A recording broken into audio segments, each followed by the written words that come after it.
galera, o vídeo de agora é sobre origem da vida, tá? Origem da vida já caiu na MSCAM, principalmente sobre teorias evolutivas, teorias de origem da vida, na verdade, mas caiu muito na Fundep. Não é nada demais, muito não, né? Em vista de outras provas caiu muito, não quer dizer que caiu várias questões não, mas em vista de outras provas cai com frequência, mas cai poucos temas.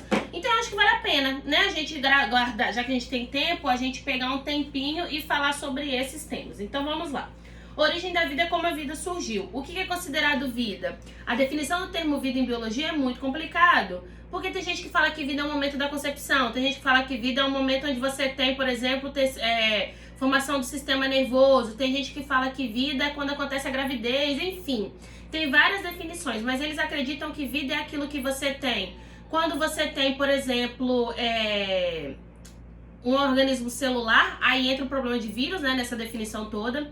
Eles falam que quando você pode considerar vida, se você tem, por exemplo, metabolismo, catabolismo e anabolismo, se você precisa de energia, se você tem material genético, se você tem capacidade de evolução e se você tem capacidade de hereditariedade e reprodução. Se você obedecer todas essas características, parabéns, você é considerado um ser vivo. Mas você pode ser um ser vivo e não obedecer algumas dessas características. Então, o que acontece é o seguinte... É muito complicado, né? Então não tem um termo consensual para tudo. Vírus é uma exceção, porque vírus é celular, mas ele tem metabolismo, ele se reproduz. Mesmo que o metabolismo dele seja obrigatoriamente dentro de uma célula, quando ele está dentro da célula, ele tem metabolismo. Então, ele faz reações ele tem a capacidade de evolução, né? Por isso que ele pode ser considerado, por exemplo, um organismo vivo, mas ele não tem célula, por isso que ele não pode ser considerado. Aí começa essa confusão de que vírus, por que vírus é uma dúvida taxonômica. Outra coisa existem várias teorias de surgimento da vida, 3 principais, tá bom? Então, quais são as 3 principais? Panspermia cósmica, e aí na panspermia fala que a vida veio do espaço, associada a uma coisa extraterrestre. Então, extraterrestre não é ET, cabeçudo de televisão, não. Extraterrestre é alguma coisa que veio fora do espaço. A gente fala da teoria de criacionismo. Foi Deus que criou tudo e todas as coisas, criacionismo, e aí porque Deus quis estar aqui. Mas a teoria mais aceita é a teoria de evolução química. E o que diz essa teoria de evolução química? A teoria de evolução, isso aqui são teorias para o surgimento da vida. A teoria de evolução química diz que depois do Big Bang, né, aconteceu aquela grande explosão, há mais ou menos 14 bilhões de anos atrás, e deixou alguns gases na atmosfera primitiva: metano, amônia, hidrogênio e vapor de água, né? Então, água na forma gasosa. E aí o ambiente era muito inóspito. Por quê? Tava acabando de formar os planetas, estava acabando de acontecer o processo do Big Bang, tava um monte de poeira cósmica, pedras gigantescas, toneladas, dando volta, rotacionando em volta do planeta. Você tinha choque de meteoro constantemente na superfície do ambiente terrestre. Você tinha também, por exemplo, você tinha vulcão entrando em erupção. Como você não tinha ozônio, você não tinha gás carbônico, você não tinha camada de efeito estufa, então a temperatura oscilava bastante. Como você não tinha o ozônio, você não tinha quem filtrasse o VA, o VB, né? E o VC, principalmente. O VC é uma radiação que causa câncer, então causa muita alteração celular. Então o que a gente fala é o seguinte: a camada de ozônio é uma camada super importante. A gente fala que foi o surgimento do ozônio que permitiu com que a vida se instalasse de uma vez por todas no planeta Terra. Por que a gente fala que é o ozônio? Porque o ozônio criou uma camada que começou a filtrar o VA, o VB e o VC. O VA é o gravidade de alteração celular, B de bronzeamento ou de burn, de queimadura, e C de câncer. Então o VC não entra hoje na superfície do planeta, porque se entrasse, as ondas que eles têm conseguiriam causar alterações nos seus órgãos, causar câncer assim, interno e externo, mexendo em todas as suas células, seria uma radiação altamente letal. O VA, ele tem uma camada superficial, ele pode causar alterações nas suas células, inclusive cânceres. Pode causar bronzeamento? Pode, mas o câncer é principalmente associado com o VA. O VB eu gravei de bronzeamento e burn, né? Pode causar queimaduras e é o que causa o seu bronzeamento. Mas isso tudo está numa quantidade compatível com a vida, porque o ozônio, quando ele surge, ele permite com que você tenha essa filtração mais eficiente. Outra coisa, por exemplo, quando você está falando quando você está falando de... Vamos pensar, galera. Gás carbônico. O gás carbônico não estava aqui na superfície, na atmosfera primitiva, mas quando o gás carbônico surge, esse gás carbônico permite com que você tenha um efeito estufa. Os raios que entram, aqui a radiação solar que entra, ela consegue ficar permanente no ambiente e aí ela consegue ser retida dentro aqui do planeta Terra. Isso elevou um pouquinho da temperatura e estabilizou a temperatura do planeta, permitindo com que a vida continuasse naquele ambiente que deixaria de ser inóspito, né? Não ficaria quente, super aquecido de manhã e super resfriado à noite. Agora você aprisionando os raios dentro do planeta, você consegue ter como é que a gente diz? Você consegue ter um efeito estufa, e esse efeito estufa te ajuda no processo de deixar o planeta aquecidinho e enfim, tá bom? Mas antes de falar disso, como que surge o gás carbônico, como que surge o ozônio, né, o oxigênio na superfície do planeta, a gente tem que falar como que era o planeta na atmosfera primitiva. Então tinha metano, amônia, hidrogênio e vapor de água. Esses gases estavam disponíveis na atmosfera primitiva. O que acontece é que, por conta das descargas elétricas, por conta da alta radiação, isso daqui deu energia para que, ao acaso, isso daqui se juntasse e aí formasse os primeiros compostos que eram orgânicos e depositados nos fundos dos mares. Os mares estavam se formando naquele momento, porque chovia, aquecia, né? Aquecia, condensava, chovia, aquecia, condensava e chovia. Os mares, eles começaram a ser formados naquele determinado ambiente. E aí, quando formava o mar e essa radiação dava energia para juntar os compostos aqui, você formava pequenas moléculas. E essas moléculas aqui foram os primeiros, né, quem pensou isso tudo foi o Parin Haldane, quem executou isso no laboratório. A ciência tem que passar por 3 tripés, ela tem que ser testada, ela pode ser falível e ela tem que se basear em fatos, né? Então, o Parin Haldane pensou nisso daqui, Miller e Urey depois fizeram um equipamento para simular as condições de atmosfera primitiva, e quando eles conseguiram colocar tudo isso para rodar, eles obtiveram aminoácidos aqui, compostos que eram bem simples. Se você pensar um aminoácido, o aminoácido é um carbono, C dupla O, OH, então aqui ó, já tem oxigênio, poderia ter sido doado pela água, hidrogênio poderia ter sido doado pela água, carbono pelo metano, N aqui ó, de nitrogênio pela amônia, aqui tem um hidrogênio e aqui tem um radical, né? Esse radical pode variar, mas o primeiro aminoácido que surgiu é inclusive o único aminoácido que não tem carbono quiral, que a gente chama de glicina, porque o radical dele aqui também é um hidrogênio, é o aminoácido mais simples que tem. Então a gente fala que surgiu os aminoácidos, só que aconteceu, né, erosão, um monte de coisa que mudou o pH dessa água e mudou também a salinidade dessa água. Quando muda pH e salinidade, essas moléculas orgânicas começam a sofrer atrações e começam a ficar uma em volta da outra. Depois, posteriormente, ela é envolta por uma camada lipídica e pode ter armazenado alguma coisa aqui dentro. Essa estrutura aqui a gente chama de coacervado ou coacervato, tá? E o coacervado ou coacervato provavelmente deu origem à primeira célula, beleza? Beleza, qual que é essa célula? Essa célula é uma célula procarionte. Então vamos lá. Como que provavelmente era essa primeira célula? Vou colocar aqui, tá? Primeira célula. Provavelmente era uma célula que a gente chama de célula procarionte. Ela era uma célula que era autotrófica, então procarionte. Outra característica, autotrófica. Durante muito tempo disse que era heterotrófica, mas não, é autotrófica. É uma célula basicamente que produz seu próprio alimento por um processo de quimiossíntese. O material genético que surge aqui provavelmente é o RNA. E essa célula aqui, ela, depois de algum tempo, ela sofreu processos mutacionais e se transformou numa célula eucariótica. A gente chama de teoria autogenética. Eles acreditam que foi o seguinte, ó, uma célula procarioteca, antes da carioteca, não tem a membrana que envolve material genético. Alguma população dela sofreu mutação e essa mutação fez com que ela começasse a invaginar. Quando ela começa a invaginar, ela começa a criar compartimentos internos que não existem e forma também o núcleo. E aí a gente fala que surge a primeira célula eucariótica. Depois essa célula eucariótica ela se divide em duas, a célula animal e a célula vegetal. A célula animal é aquela célula que englobou a mitocôndria, mas não conseguiu digerir a mitocôndria. E aí depois você teve uma célula que englobou, que já tinha mitocôndria e não conseguiu digerir, englobou o cloroplasto e não conseguiu digerir o cloroplasto. Quem tem mitocôndria, célula animal. Quem tem só mitocôndria, célula animal. Quem tem mitocôndria e cloroplasto, célula vegetal. A gente fala que a célula vegetal é a junção, é a célula que tem mitocôndria e cloroplasto. Tem muita gente que fala que mitocôndria só tem em célula animal e cloroplasto só tem em célula vegetal. Não, mitocôndria tem nas duas células, célula vegetal além da mitocôndria tem cloroplasto.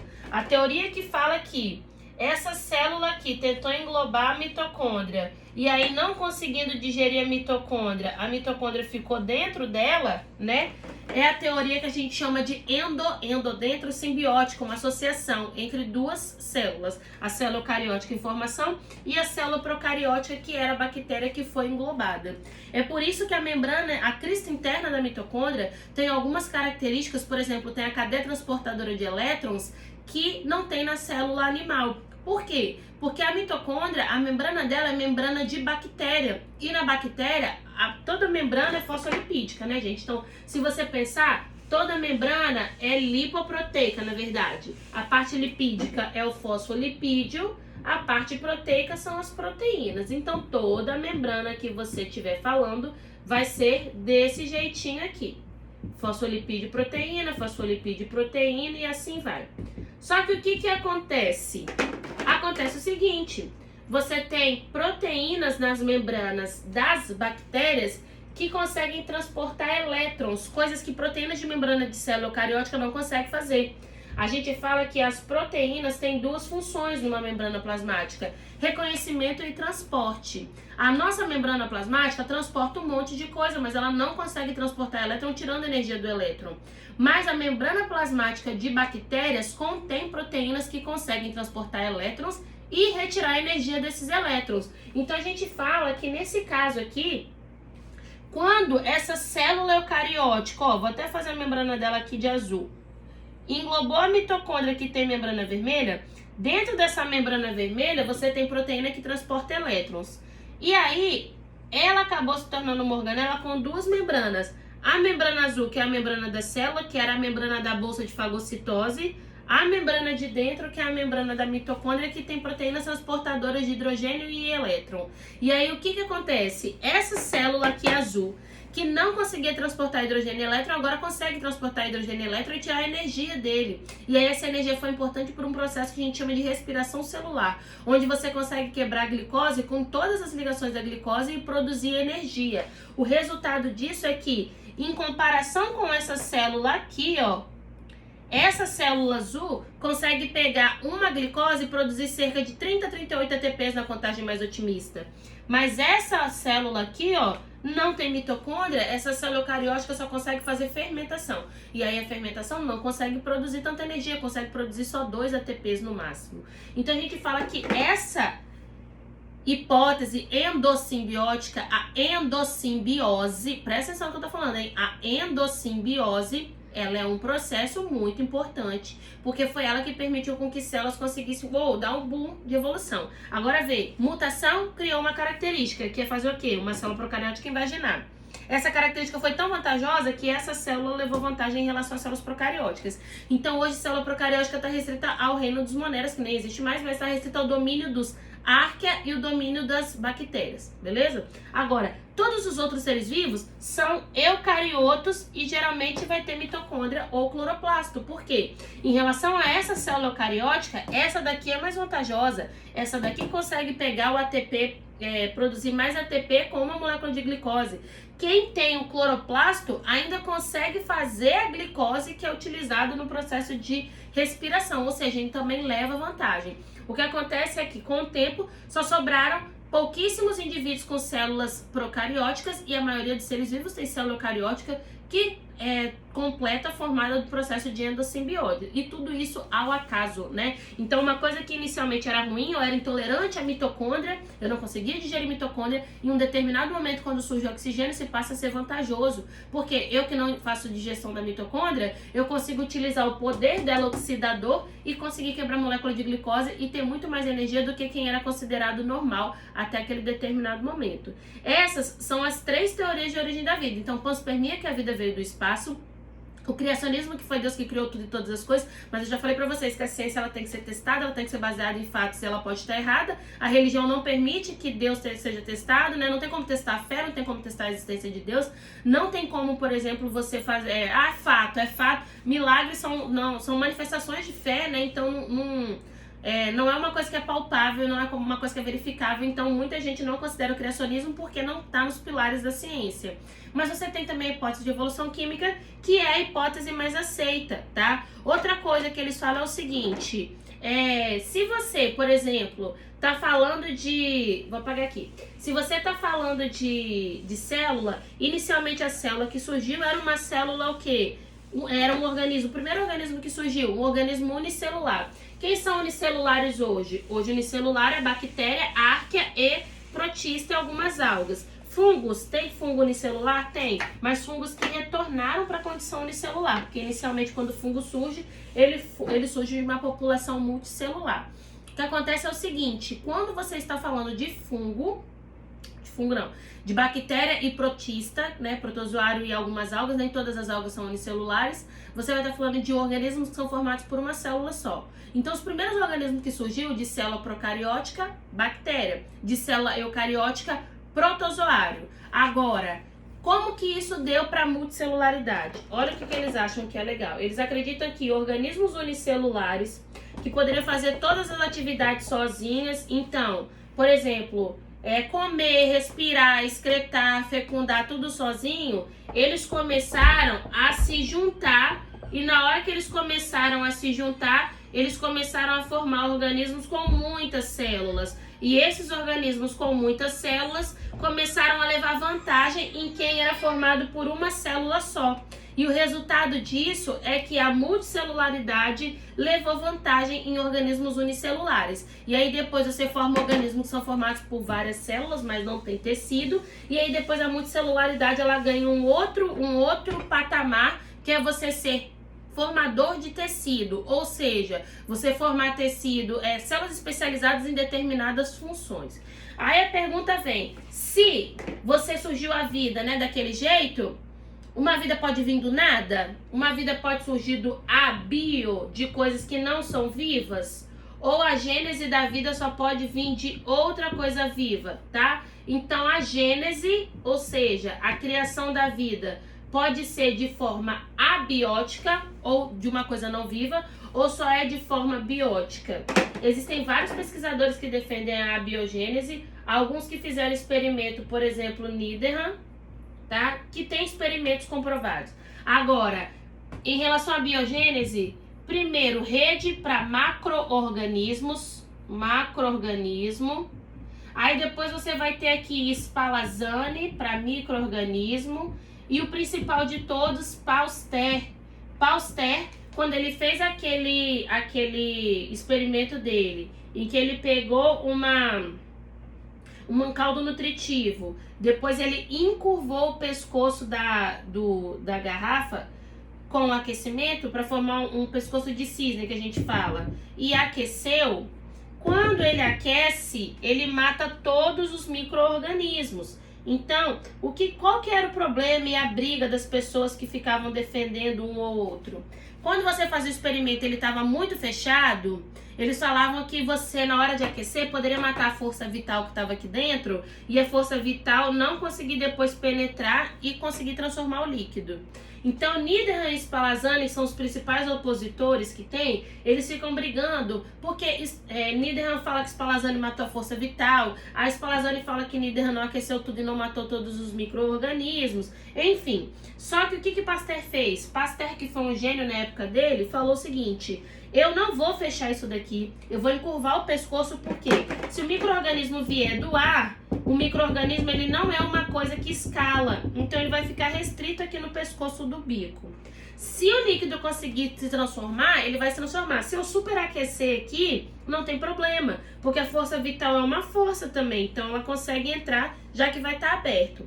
Com o tempo, Pasteur não achou micro-organismo aqui. Agora, para poder pegar e falar assim, olha, só para desencargo de consciência, eu vou mostrar para vocês que vai ser contaminado por micro-organismo, quando ele abre isso daqui, infesta de micro-organismo.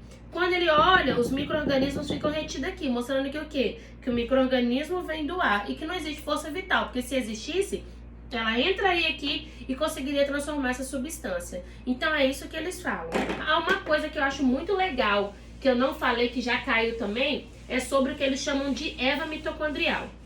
Existe uma máxima na biologia que a gente fala que as mitocôndrias têm origem só materna, né? Então, as mitocôndrias têm origem materna. Por quê? Porque os professores, a gente fala erroneamente que o espermatozoide, ele não entra...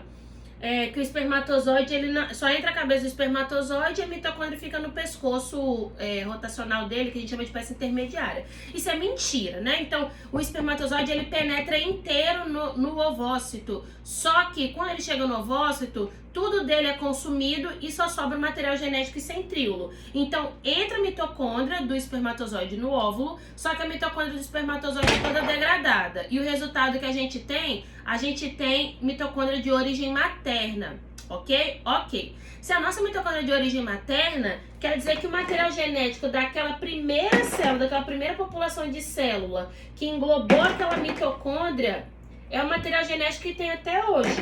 Porque se isso daqui funcionou depois, né, para dar origem a um organismo multicelular, e esse organismo multicelular feminino transformou uma célula dessa daqui em célula reprodutiva, o que acontece é que o material genético que tem nessa primeira célula vai ser um material genético que é para todo mundo. A gente chama esse DNA mitocondrial aqui de Eva mitocondrial. Por quê? Se mitocondrial. Por que eles colocam isso daqui?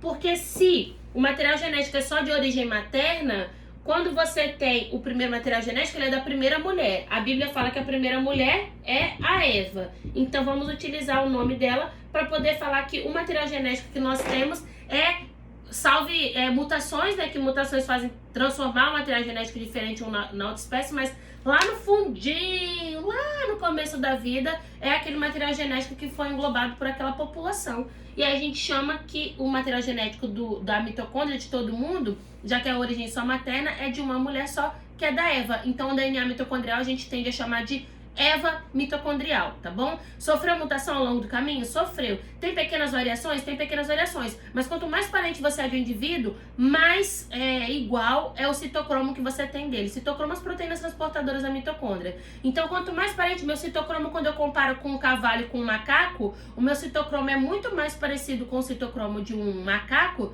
do que com o citocromo de um cavalo. Quando comparar com um peixe, é mais parecido com o do macaco, com o do cavalo, do que com o peixe. Porque quanto mais próximo o seu desenvolvimento embrionário é de um outro indivíduo, mais parente você é daquele indivíduo, tá bom? Então com isso a gente termina o que caiu na EMESCAM e na Fundep sobre a origem da vida e bora pro próximo vídeo, pro próximo tema.